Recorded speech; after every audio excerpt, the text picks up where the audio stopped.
descubrí que mi esposo tiene una segunda vida planeada para el próximo fin de semana.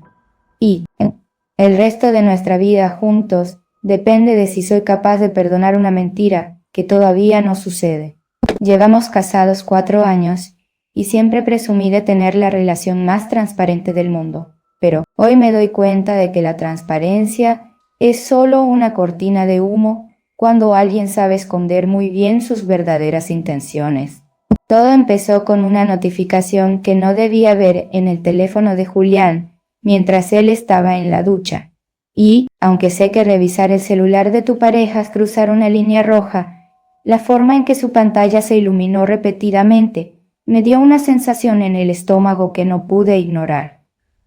El mensaje era de un grupo de WhatsApp llamado Los Sobrevivientes, y lo que leí me dejó helada, porque mencionaban un presupuesto para bailarinas y una cabaña privada, en un lugar que Julián me había dicho que era un viaje de negocios. Sentí un frío recorrer mi espalda, porque hace apenas 2 días, él me miró a los ojos mientras cenábamos, y me explicó con todo el detalle del mundo que su empresa lo enviaría a una convención de ventas en otra ciudad. Me habló de los oradores que irían, y de lo cansado que estaría por las reuniones interminables. Y yo, como la esposa que lo apoya, le dije que no se preocupara por nada, que yo me encargaría de la casa y de los perros mientras él trabajaba duro.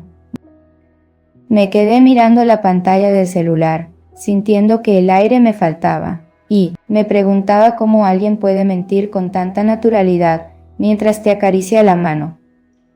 Cuando escuché que la llave de la ducha se cerraba, dejé el teléfono exactamente donde estaba y caminé hacia la cocina con el corazón martilleando contra mis costillas. No sabía si confrontarlo en ese momento o esperar a ver qué tan lejos llegaba con este teatro que había montado. Julián salió del baño silbando una canción y se acercó a darme un beso en la mejilla como si nada pasara. Me preguntó qué había de desayunar, con ese tono de voz tan familiar que ahora me resultaba completamente falso. Y viceversa, tuve que hacer un esfuerzo sobrehumano para no gritarle que sabía lo de la cabaña y las mujeres que pensaban contratar.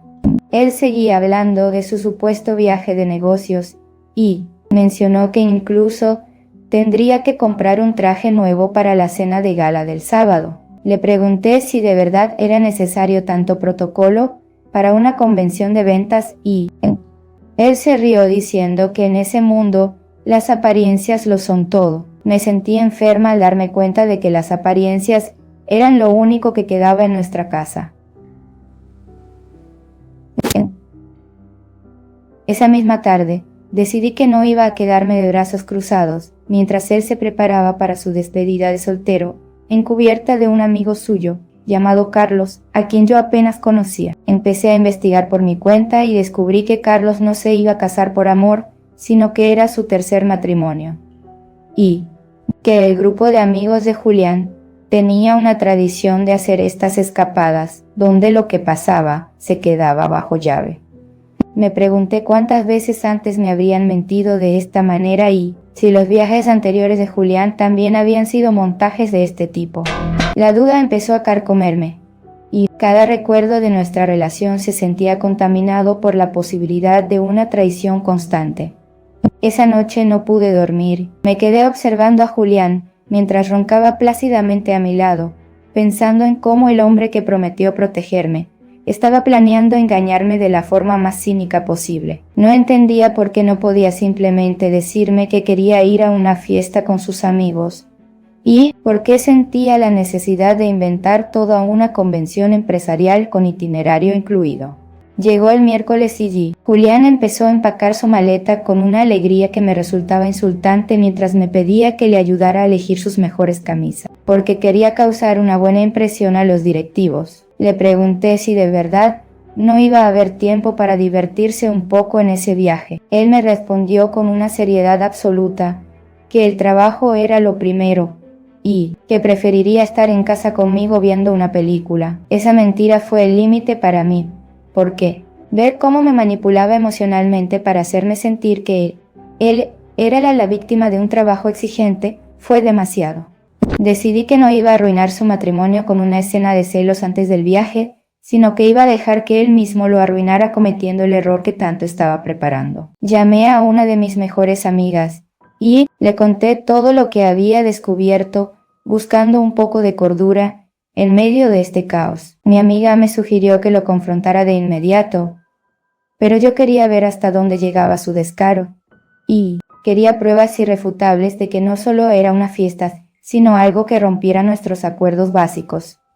Recibí otra alerta en mi computadora, porque Julián había dejado su sesión de correo abierta, y vi la confirmación de la reserva de la cabaña, que no estaba a nombre de ninguna empresa, sino a nombre de Carlos con un pago dividido entre 5 personas. El jueves Julián llegó a casa con una caja de chocolates y me dijo que era un adelanto porque me iba a extrañar mucho durante el fin de semana. Sentí ganas de tirarle los chocolates a la cara, pero acepté el regalo con una sonrisa fingida que me dolió en los músculos de la cara. No entendía cómo podía vivir con esa dualidad de ser el esposo perfecto y el mentiroso profesional al mismo tiempo. Me puse a pensar si el problema era el concepto de la despedida de soltero en sí, o el hecho de que me estuviera ocultando la verdad. Si me hubiera dicho que quería ir a festejar con sus amigos, probablemente me habría sentido incómoda, pero habría valorado su honestidad. Sin embargo, el engaño estructural que había diseñado indicaba que él sabía que lo que iba a hacer no era aceptable para nuestro matrimonio. El viernes por la mañana Julián se despidió de mí en la puerta de la casa con un abrazo largo. Me prometió llamarme en cuanto llegara al hotel para decirme que estaba bien. Lo vi subir a su auto, alejarse sintiendo que el hombre que regresaría el domingo ya no sería la persona con la que me casé. En cuanto dobló la esquina llamé a Carlos desde un número privado para ver si podía obtener más información, fingiendo ser la empresa de catering. Carlos atendió el teléfono con una voz eufórica y me confirmó que todo estaba listo para la fiesta de esa noche y que las chicas llegarían a las 10. Colgué el teléfono sintiendo que el mundo se desmoronaba bajo mis pies porque ya no había espacio para la duda ni para las interpretaciones erróneas. Julián me estaba mintiendo activamente y estaba dispuesto a participar en algo que sabía que me lastimaría profundamente. Pasé toda la tarde de ese viernes mirando nuestras fotos de boda en la sala y preguntándome en qué momento se rompió la confianza o si alguna vez existió de verdad. Me sentía estúpida por haber creído en sus historias de éxito laboral y en sus metas a largo plazo para nosotros.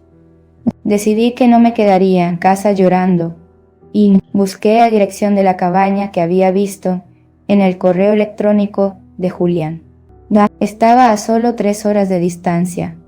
Preparé una pequeña mochila y me subí a mi auto con una mezcla de miedo y determinación porque necesitaba ver con mis propios ojos la realidad para no dejarme convencer después por sus excusas baratas. Durante el camino imaginaba 1000 escenarios diferentes, y en todos ellos terminaba con el corazón roto.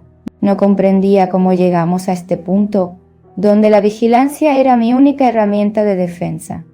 Llegué a la zona de las cabañas, cuando ya había oscurecido, y el bosque se sentía denso, opresivo como mi propio estado de ánimo.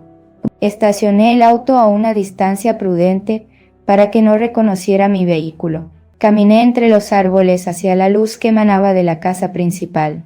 La música estaba a todo volumen y podía escuchar risas de hombres que claramente no estaban discutiendo estrategias de ventas ni proyecciones trimestrales.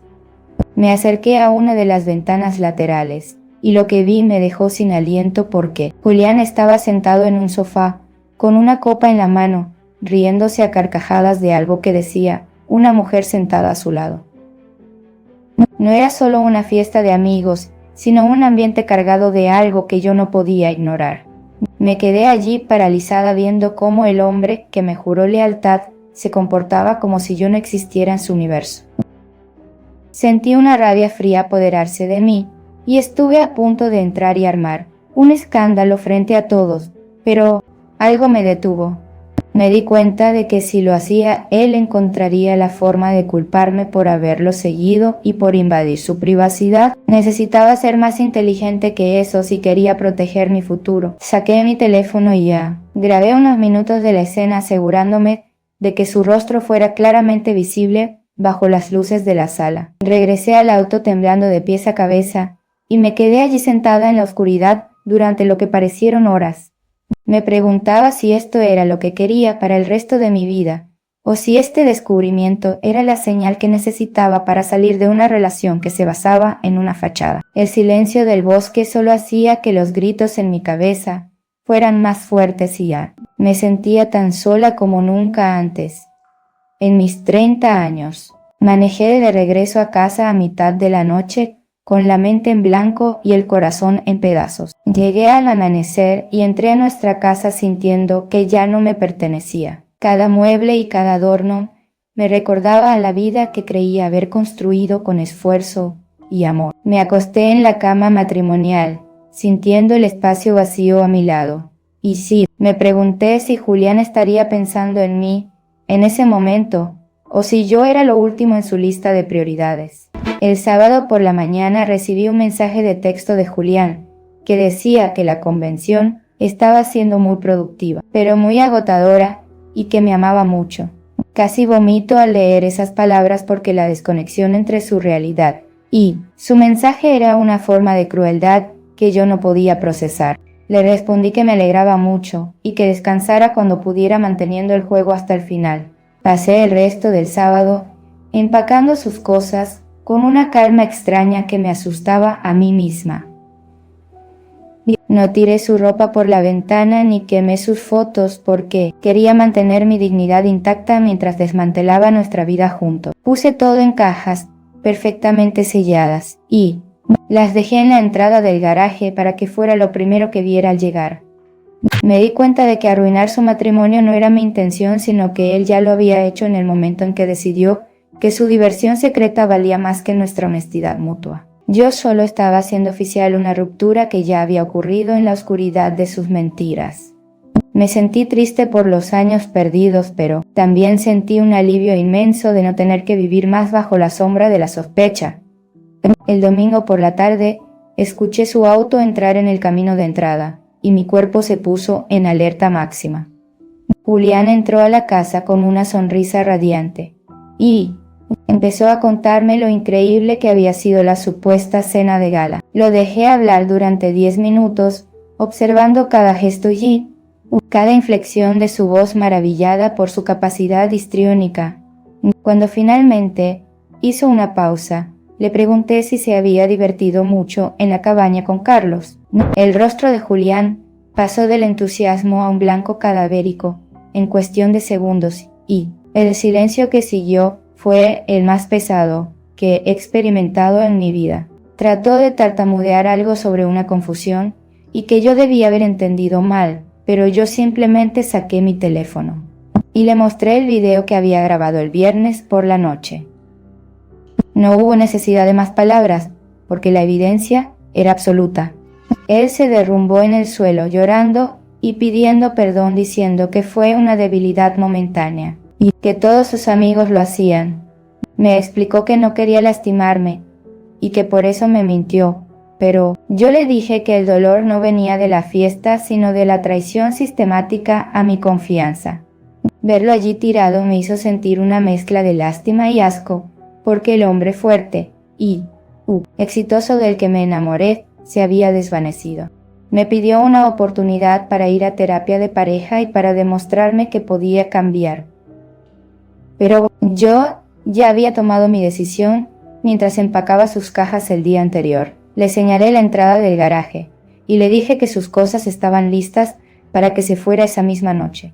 Él no podía creer que yo estuviera terminando un matrimonio de 4 años por lo que él llamaba una sola noche de diversión, pero para mí era el fin de la credibilidad de toda nuestra historia.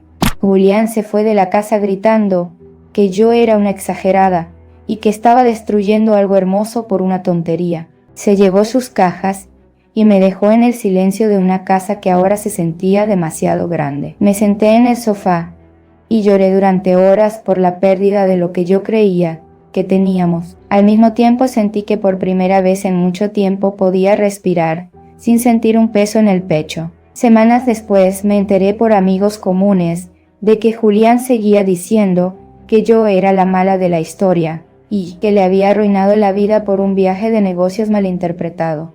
No me importó lo que la gente pensara, porque yo sabía la verdad y tenía las pruebas si alguna vez necesitaba usarlas. Aprendí que a veces amar a alguien significa dejarlo ir cuando descubres que su amor por ti no incluye el respeto básico.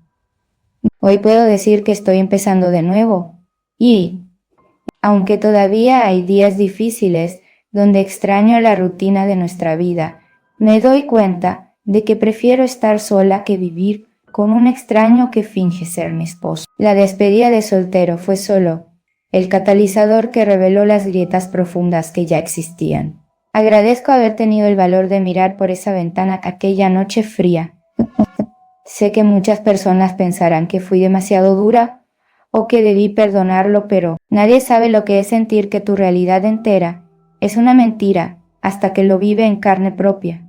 Mi matrimonio no se arruinó porque yo descubriera la verdad, sino porque Julián decidió que su comodidad, su secreto eran más importantes que nuestro compromiso. Al final, el único responsable de lo que pasó fue él mismo, y yo solo tuve que aceptar el final que él ya había escrito. Ahora me enfoco en mi propia felicidad y en rodearme de personas que valoran la honestidad por encima de todo. No sé qué me depara el futuro, pero estoy segura de que nunca volveré a ignorar esa sensación en el estómago que me avisa cuando algo no está bien.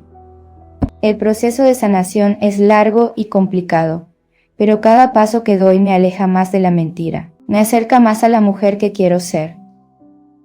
A veces me pregunto si Julián alguna vez se sentirá arrepentido de verdad o si seguirá culpando al mundo por las consecuencias de sus actos. Supongo que eso ya no es mi problema, y que su camino es algo que él debe recorrer solo. Mi historia sirve como un recordatorio de que la verdad siempre sale a la luz tarde o temprano y que es mejor enfrentarla con dolor que vivir en una paz ficticia. Este desahogo es para todas aquellas personas que sienten que algo no cuadra en sus relaciones y que tienen miedo de buscar la verdad por lo que puedan encontrar. No tengan miedo de ver la realidad, porque es la única forma de ser libres y de empezar a construir algo que sea real, duradero. Mi vida cambió para siempre en un fin de semana y, aunque fue doloroso, fue la mejor decisión que pude haber tomado para mi bienestar emocional. Termino este relato sintiendo que finalmente he cerrado un capítulo que me estaba consumiendo por dentro. El matrimonio que terminó no fue el que yo quería, pero fue el que recibí y ahora tengo la oportunidad de escribir una historia diferente para mí misma. Julián puede quedarse con su cabaña y con sus amigos, pero yo me quedo con mi integridad y con la certeza de que hice lo correcto a pesar de todo el dolor causado. La vida sigue y yo sigo con ella aprendiendo a confiar de nuevo, pero con los ojos mucho más abiertos. Al final del día, lo único que realmente poseemos es nuestra propia verdad y la capacidad de decidir quién merece formar parte de nuestro mundo. Mi matrimonio se acabó, pero mi vida apenas está comenzando de nuevo, con una fuerza que nunca supe que tenía. A medida que pasan los meses, el recuerdo de aquella noche en el bosque se vuelve menos nítido, pero la lección permanece grabada en mi mente. No me arrepiento de haber confrontado la situación y de haber puesto límites claros. La verdadera tragedia no fue el divorcio, sino el tiempo que pasé creyendo en alguien que no me merecía. Hoy celebro mi libertad y mi capacidad de seguir adelante a pesar de las traiciones. Cierro esta confesión con la esperanza de que alguien aprenda de mi experiencia y sepa que no está mal exigir respeto y honestidad total. La lealtad no es algo que se negocia, ni es algo que deba ocultarse tras una supuesta diversión de amigos. El amor verdadero no necesita mentiras para sobrevivir, y si las necesita entonces no es amor en absoluto. Me voy con la frente en alto sabiendo que fui la mejor versión de mí misma hasta el último momento. Me siento tranquila sabiendo que ya no tengo que revisar celulares ni sospechar de cada viaje de trabajo. La paz mental no tiene precio, y es algo que recuperé el mismo día que Julián cruzó la puerta con sus cajas. El camino ha sido duro, pero la recompensa de vivir en la verdad supera cualquier sacrificio que haya tenido que hacer en el proceso de separación. Finalmente entiendo que arruinar un matrimonio no es lo mismo que terminarlo cuando ya está roto por dentro. Yo solo le puse nombre a lo que ya no funcionaba y tuve la valentía de no aceptar menos de lo que doy.